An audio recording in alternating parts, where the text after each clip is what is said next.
Then you need to lift the lamp and then the antenna socket, and of course here our switch is normally fixed here by something like this, which hold that in, and then you have two screws which you have to take out, and normally then it should be relatively easy to lift it here out of the housing.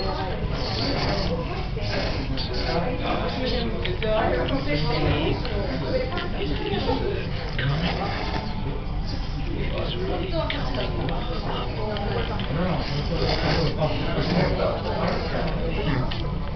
yeah, you have to lift it very, very carefully, a little bit back and forth, and normally you should be able to put it here out. So here is another washer that is fine, and so here we have the rubber seal, and I've already disconnected here the ribbon cable. So yeah, let me take the camera out of the way to get a little bit closer to the radio. Yeah, here we can see that we are missing a little connector to disconnect here our speaker wire. So this simply soldered here this speaker to our main board, and I have now to lift off our display board. So that is what I try to get off, because maybe something is wrong with our display connection. So that is what we need to check, and therefore I try to get this PCB out of the housing to be able to do better inspection. But before we go ahead, I recognized that the ribbon cable over here is not really in its connector. So it looks to me that it is really canted. So let's try to align it a little bit. Maybe that this is already the problem. Okay, so I have corrected here our ribbon cable, how it sits in its connector, and of course for testing, can we see it here? Maybe that way it's a little bit dark. For testing, I have of course here our ribbon cable, our second one, connected back to the display board, and now only for testing it is easy to put it here on, and yeah, let's see what we have. Hello! Yeah, so it is back. So my assumption was definitely right. It really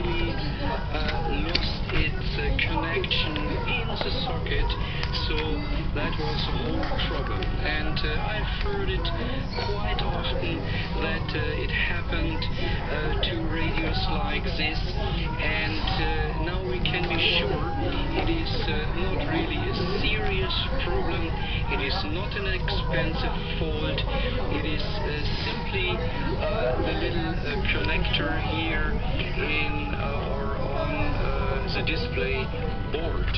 And of course I was interested in the question if this little connector down here is or has really good solder work. And I can definitely say that all the connections, all the solder work down at this connector down here is excellent. So we really do not have an issue down there. It is definitely only this ribbon cable. Yeah, it is a little bit short, and maybe if the handheld is placed to different temperatures, or if it fell down or whatever, so maybe that it got out of its connector. So that might be the reason why it lost connection. So everything else is just fine. I will now bring it back into original condition, and then that should be fine. And if it is working, then you know how you can fix this issue. Alright, so it is back in its housing. So I only need to put back here knobs and power antenna, of course, and here the belt cap, and so forth. But basically, you see, yeah, it is definitely back working, and very important when you put it back together, don't forget the rubber sealing. That is very important, that not any water is getting into it. I mean, it is not waterproof, but if you're outside in the rain or what have we, then it is definitely good to have this rubber sealing. So don't forget to put it back. And yeah, now let me assemble here the rest of what we need to do, and we are ready. Okay, that's it, already the end of the video.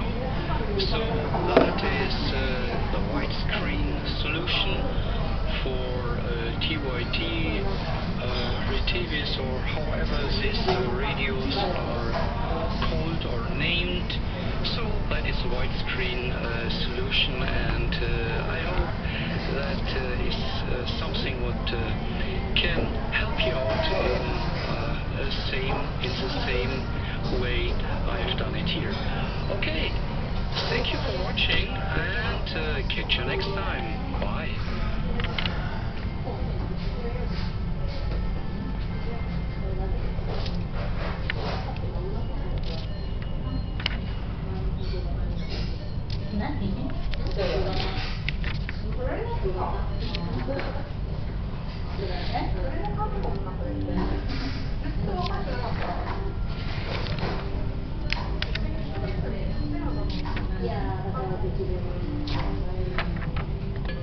また来たか、大阪。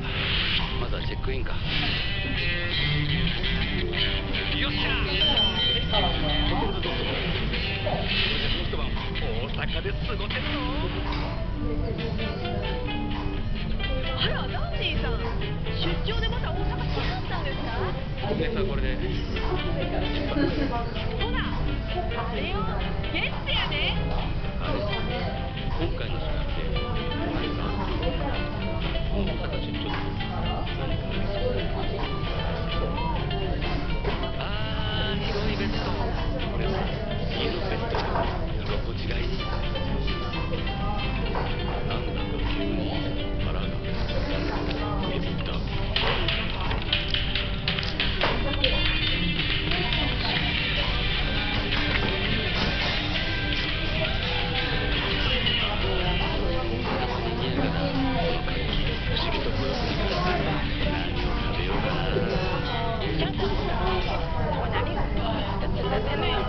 お腹空いてんねんな。あめちゃんあげるよ。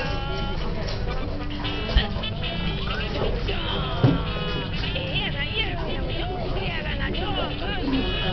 兄ちゃんが構えるこちらが打たれる。お腹すいてんねや。そうあんた知ってる私。行こう行こう。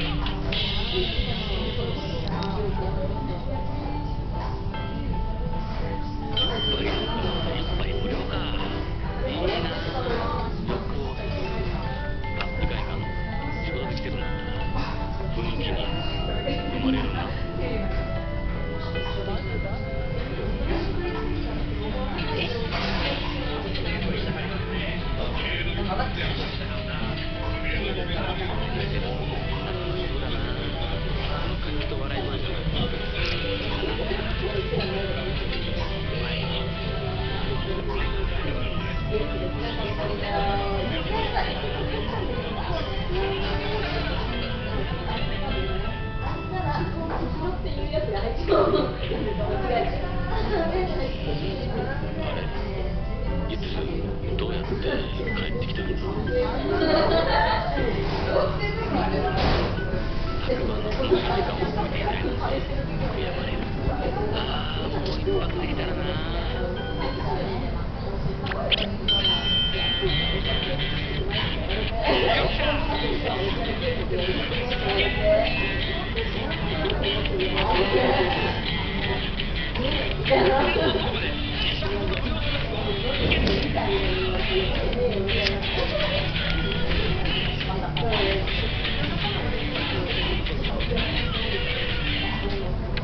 Hi and welcome to X-Bench.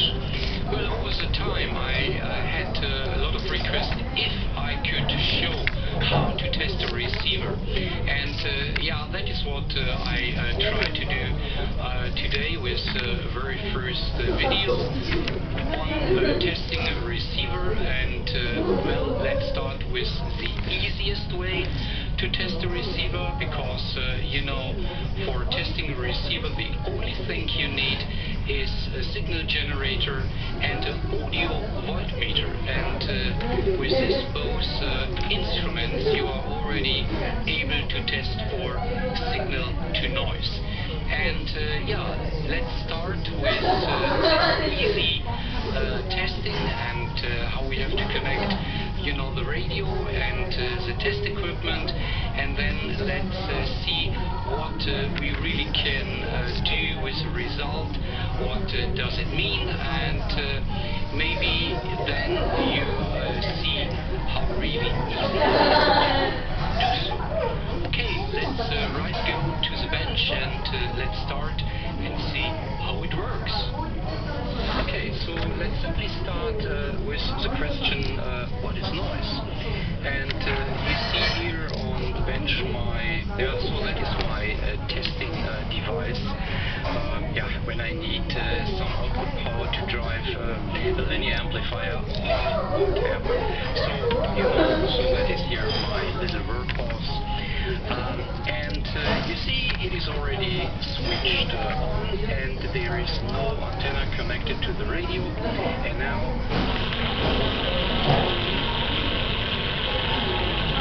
you already hear it. That is the noise, or static.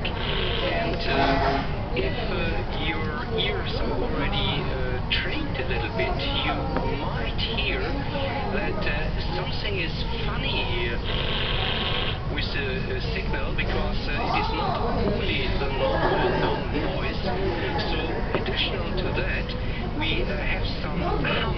So do not really know if the camera microphone is able to catch it, but you can clearly hear that beside the normal static, the noise, there are some, it is hum, distortion, which is added to the signal. So try once again.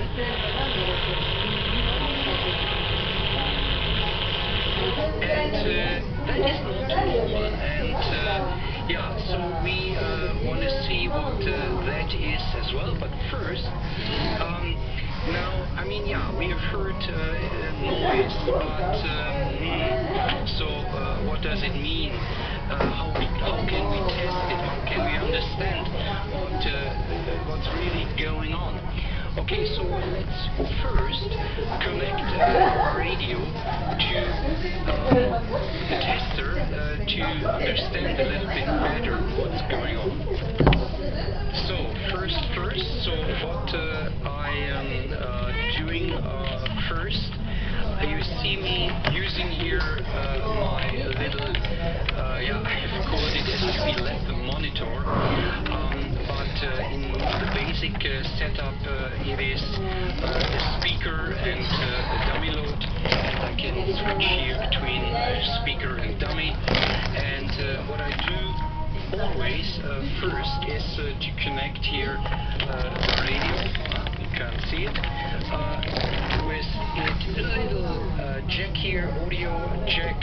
I connect, if you like, an external speaker. Now it is connected here to my external speaker, and now you recognize that the sound is here coming from my external speaker, and of course I can switch it here to dummy. So that means I only change from the speaker to the dummy resistor. In our case it is of course 8 volt. And well, how does it look like?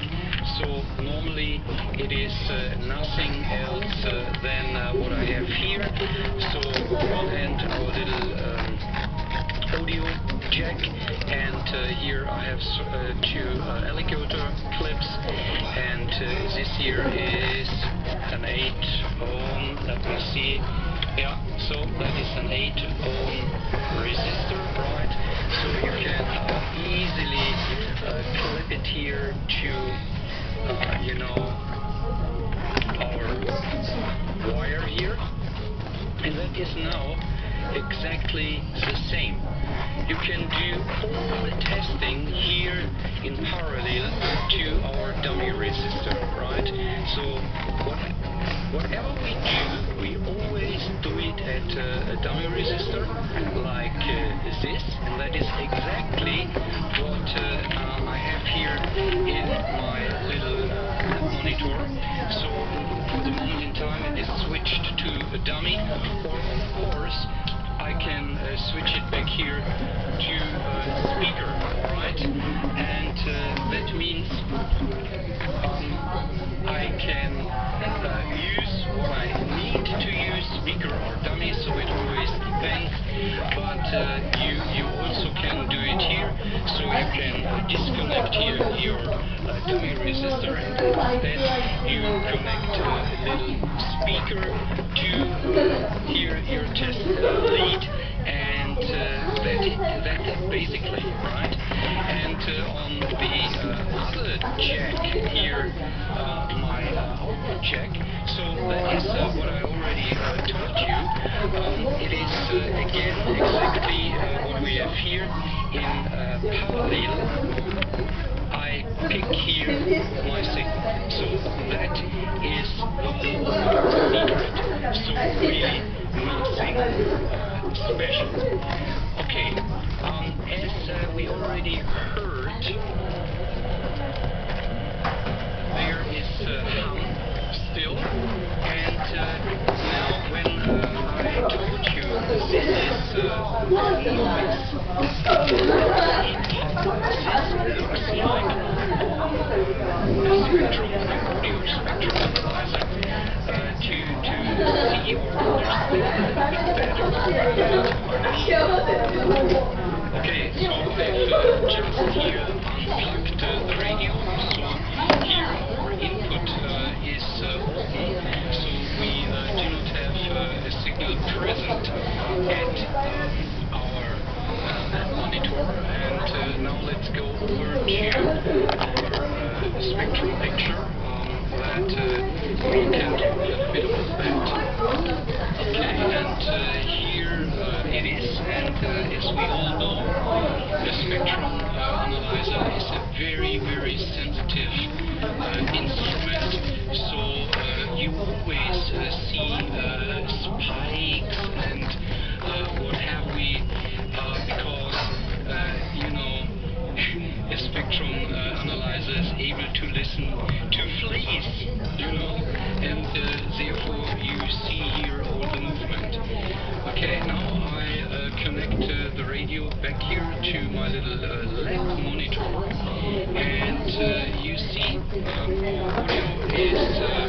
turned completely counterclockwise.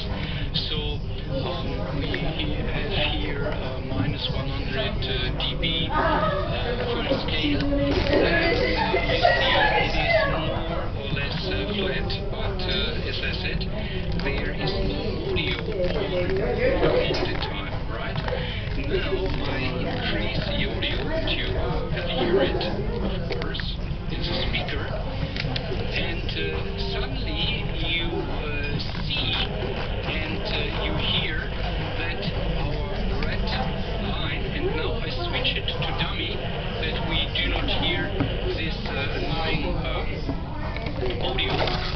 And yeah, as I explained, now we are testing our Leonid 38 dummy resistor, and what we see here is that our noise level is getting up, right? So we hear noise, and as I already discussed, and as we already discussed before, it sounds a little bit funny because there is hum in the background, and here on the spectrum we already see that at 100 Hertz we have here a spike, and that is a distortion, and that is what we clearly can hear in the audio, and I can tell you what it is. It is my LED light is doing this. So that is a cheap Chinese LED light, and it is producing a distortion, and you clearly see it and you hear it. And for instance, if I go now over to the light switch, and when I switch it off, have a look. Now the distortion is gone. I switch it back on, and you see all the spikes are coming back. So that is a very, very bad LED light, producing really a lot of noise and heavy distortion. So if you have LED light like this close to your Radio Shack, right, you always have this distortion, and this distortion is able to really eliminate your signal you want to hear on the radio. So all these LED lights are very critical. Anyways, now we really have here only noise, okay? And of course I can change the level here on our spectrum analyzer by simply changing the volume. So now, don't know if you hear it in the background. It is not very strong. Now I increase here my audio, and while I increase my audio, you see it is coming up, and you see a second point, a second issue. You see that suddenly here at 5 kilohertz our signal is going down. So here we have 5 kilohertz, and you see here over, I don't know, here from 100 hertz or from 200 hertz, whatever, up to 3 kilohertz is more or less flat, and then suddenly you see that the noise level is going down, and that is simply because I have the CCITT filter in. So the CCITT filter is something we have, of course, present at our Rohde & Schwarz radio communication tester. It is present at the CMT and as well on the CMS. So of course I'm able to switch in the CCITT filter, and that makes the audio in a range where you normally hear the noise, right?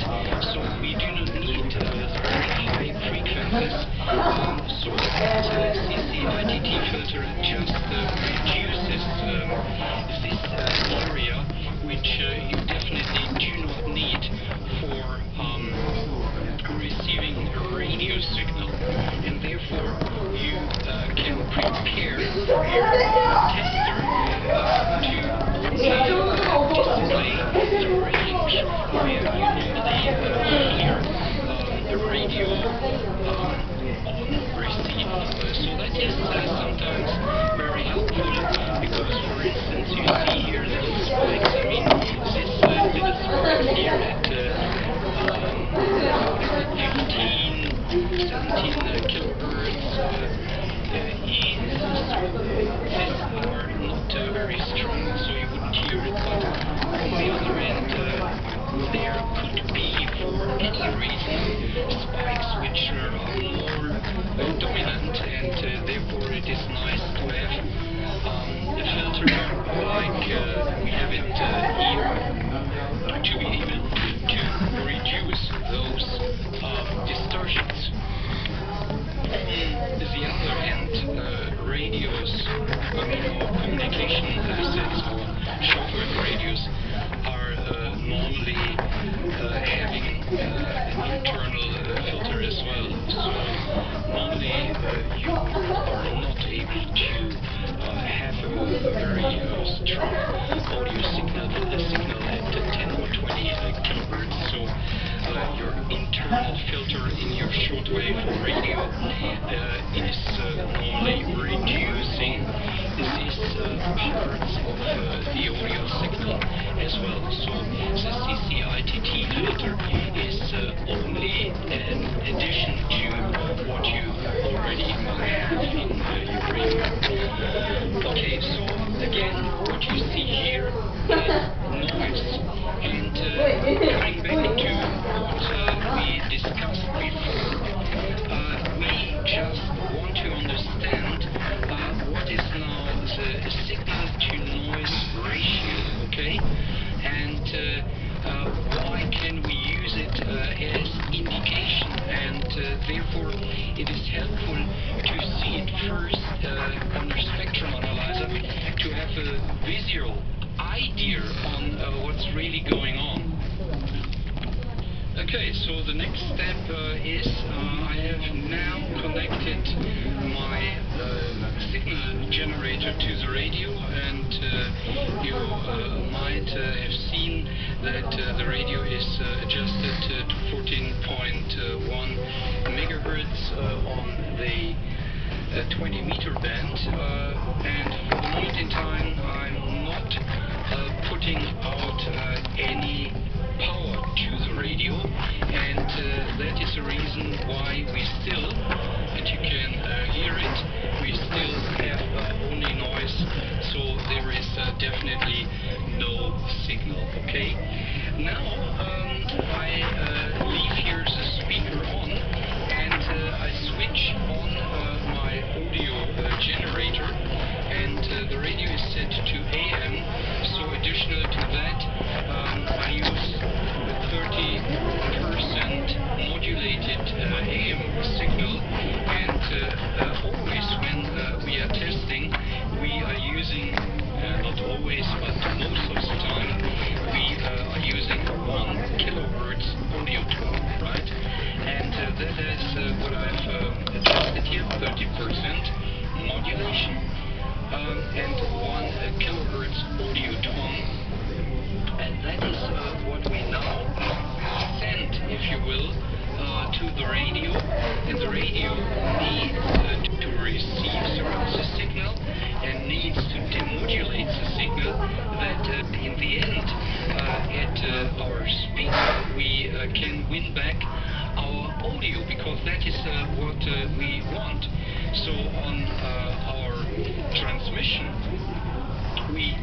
we have to bring back or win back, if you will, our audio signal, and therefore our receiver needs to amplify the signal, and the signal, the high frequency signal needs to get demodulated, and at the end what we want is our audio signal, because otherwise we would not be able to listen to anybody who is talking to radio, right? Okay, so now switching back to speaker, and now I am switching in my signal, and what you hear and see is, here is our 1 kilohertz, okay? And what you see here is that we really have here a 1 kilohertz signal. So watch this here once again. I switch it, and you see here our 1 kilohertz tone. So our audio tone is disappearing again. So we only have here again our noise, our static, and nothing else. So do not take here the blue line into account. So it is only the second channel. My audio gear here is having for stereo testing. So do not take this here into account. We are not interested here, interested in the blue line, only in our right line. Okay. So once again, back, and you hear the signal is still very, very noisy. So we hear there is a 1 kilohertz tone, and we clearly can see it here, okay? But you hear that there is still a lot of noise. And the signal, I switch it here to dummy, it is easier for us. And the signal, which is still very, very much in the noise, is very difficult to understand. So what we really would like to have is a signal which is strong enough to overcome our noise level, so that the distance, if you will, between the noise and our audio level is that huge that we only hear the tone.